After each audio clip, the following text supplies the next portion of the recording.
52% மக்கள் விவசாயத்தை பண்ணிட்டு இருக்காங்க.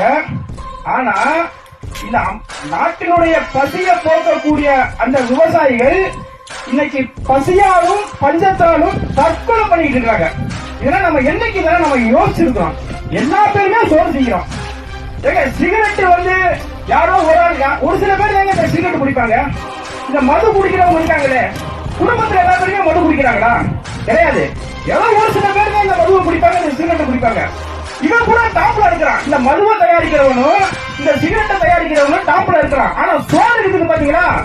குழந்தை பிறந்து சோறு செய்கிற அந்த ஒரு குறிப்பிட்ட பருவம், ஒரு வயசுக்கு மேல வரைக்கும் வந்துட்டா கூட அந்த சோறவே நசுக்கி கட்சியா ஊட்டி விடுவாங்க. அப்ப பிறந்த குழந்தையில இருந்து வயசாகி சாகுற வரைக்கும் எல்லா பேரும் கண்டிப்பா சோறு திண்டாங்க.